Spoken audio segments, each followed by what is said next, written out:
Saya sedikit membahas tentang kemuliaan yang berada di bulan Zulhijjah. Sebentar lagi kita masuk bulan Zulhijjah. Zulhijjah itu banyak keistimewaannya, tapi saya ngambil poin yang kedua. Poin yang pertama itu puasa sunnah. Berapa hari, Bu? Berapa hari? Berapa hari? Paling dikit satu hari. Kalau dikit, naiknya dikit 2 hari, tarwiyah sama Arafah. Yang paling bagus puasa sunnahnya 10 hari atau 9 hari. Dari tanggal 1 Zulhijjah sampai dengan tanggal 10 atau 9. Nah, ini kemuliaannya. Paling dikit berapa? 1 hari. Hari paling dikit tuh, jangan sampai nggak dikerjain. Ya, 1 hari, hari apa? Hari Arafah. Jangan sampai nggak dikerjain tuh. Wah, itu mah puasanya Pak Haji gitu duluan. Yang udah pergi haji, yang mau puasa gitu. Enggak ada hubungannya. Karena adanya di bulan haji, karena hari itu pelaksanaan wukuf di Arafah. Tapi tahun ini kan enggak ada ibadah haji, Ustaz. Apa hubungannya? Ya bulan bakal berubah. Hari enggak berubah. Enggak ada itu kan di negeri kita dilarang menjalankan agama. Tapi di negeri lain yang dekat-dekat Saudi tetap pelaksanaan ibadah haji itu ada. Maka ada hari Arafah atau hari Tarwiyah. Apa pahalanya? Barang siapa yang berpuasa pada hari Arafah sama saja puasa selama 60 tahun dia berpuasa. Makanya godaan rada-rada berat. Ya kan? Yang kedua,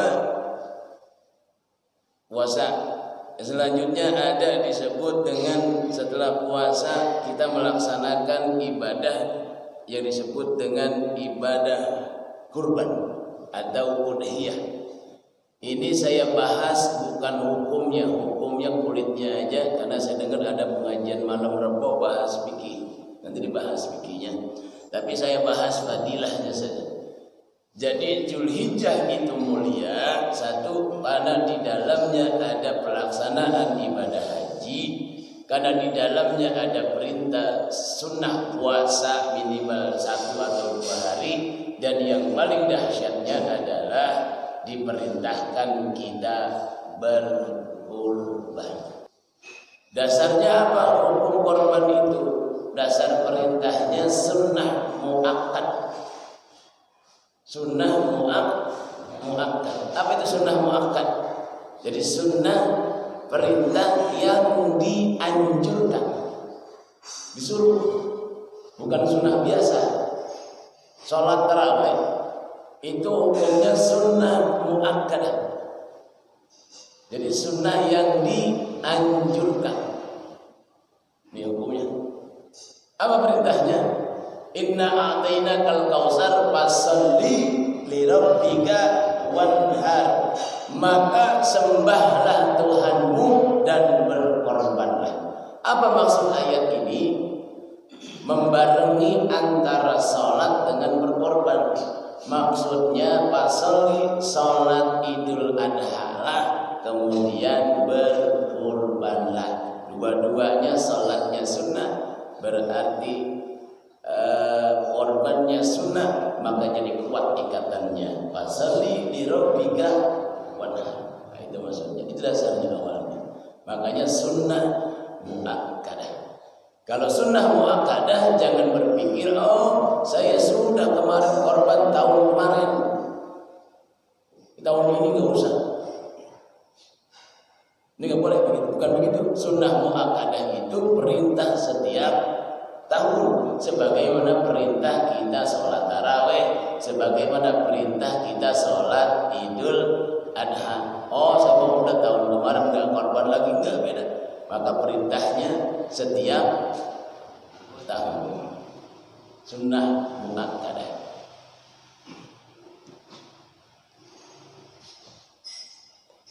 Yang kedua, tadi hukumnya kulitnya saja depannya. Yang kedua saya bahas tanbihnya, peringatannya yang meninggalkan. Ada Nabi alaihi salatu wassalam annahu qala man kana lahu sya'atan falam yudahhi.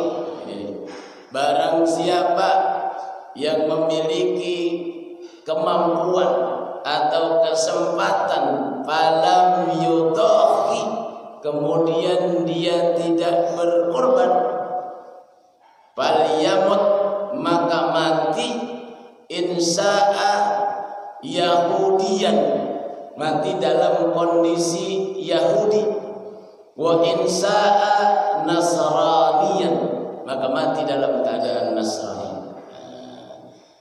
Hadisnya barang siapa yang memiliki kesempatan atau kemampuan. Yang kedua, sekarang kita setelah ada peringatan ada fadilahnya. Wa an Ali radhiyallahu anhu, dikatakan oleh Sayyidina Ali, man harada, barang siapa yang keluar min baitihi, dari rumahnya, ila sira'il udhiyah, untuk membeli hewan kurban, kana lahu, maka baginya, bikulli khutwatin asara hasanah, maka pada setiap langkahnya 10 kebaikan diberikan oleh Allah Subhanahu wa taala. Jadi punya duit nih, kantongin duit, mau ngasih atau mau beli, karena kita ada panitia yang kalau yang berserikat itu, yang samping kan duitnya suka dikumpulin, berserikat. Itu kalau kita keluar dari rumah niat nganterin duit atau niat mau beli hewan kurban, maka setiap langkah dicatat 10 kebaikan oleh Allah Subhanahu wa taala. Amin ya rabbal, bagi yang berkurban. Kalau yang gagal dapat kan? Nah ya. Itu ngapain di kandang? Iya. Nah ini motivasi nih, hadis motivasi 10 kebaikan. Wa bahi anhu asyara syai'at, dicatat setiap langkah 10 kebaikan dan dilepas baginya asyara syai'at, 10 keburukan pada dirinya. Wa rafa'a lahu, dan diangkat baginya asara darajat, dan diangkat baginya 10 derajat oleh Allah Subhanahu wa taala. Ini baru keluar doang nih. Baru keluar doang, belum bayar ujian, belum bayar. Belum. Udah dapat 10 kebaikan, dilepas 10 keburukan. Apa itu keburukan? Ada yang mengatakan keburukan itu dilepaskan baginya bentuk jenis-jenis penyakit yang menempel pada dirinya, atau keburukan malas, keburukan macam-macam dilepas oleh Allah Subhanahu wa taala dan diangkat derajatnya. Wa idza takallama bi saraiha kana kalamu tasbihan, dan apabila dia berbicara di dalam membelinya atau nawar lah segala macam, ke kandang itu beli nawar, kana mau tasbihan, maka setiap ucapannya itu adalah bertasbih kepada Allah Subhanahu wa taala. Wa idza naqdu samanaha kana lahu bi kulli dirhamin 700 hasanah. Dan setelah dia ngomong nawar-menawar, emang boleh korban ditawar? Boleh. Orang yang jualan juga nyari untung, boleh. Sampai dua-duanya punya ijab qabul, saling ridho ikhlas, kan? Dan apabila duitnya diberikan kepada pedagang, kana lahu, maka baginya bikulli dirhamin pada setiap dirham 700 hasanah, 700 kali lipat kebaikan. 700 kali lipat kebaikan, 700 hasanah. Jadi kita dapat 700 kali lipat kebaikan kalau kita berkorban di jalan Allah Subhanahu wa ta'ala. Wa idza tara'aha 'alal ardi yuridu jabahaha, dan apabila hewan kurban itu diletakkan di atas tanah hendak dipotong, istaghfara lahu bi kulli khalaqin min mawdi'iha ilal ardi syabi'ah, maka beristighfar penghuni bumi sampai dengan lapis ketujuh, memohonkan ampun kepada orang yang berkorban. Makanya kita kan serba 7 nih biasanya, langit 7 lapis, bumi 7 lapis. Nah, tatkala hewan kurban diletakkan di bumi menjadi saksi, maka 7 lapis bumi ini beristighfar, mendoakan kepada mereka yang berkorban di jalan Allah Subhanahu wa ta'ala.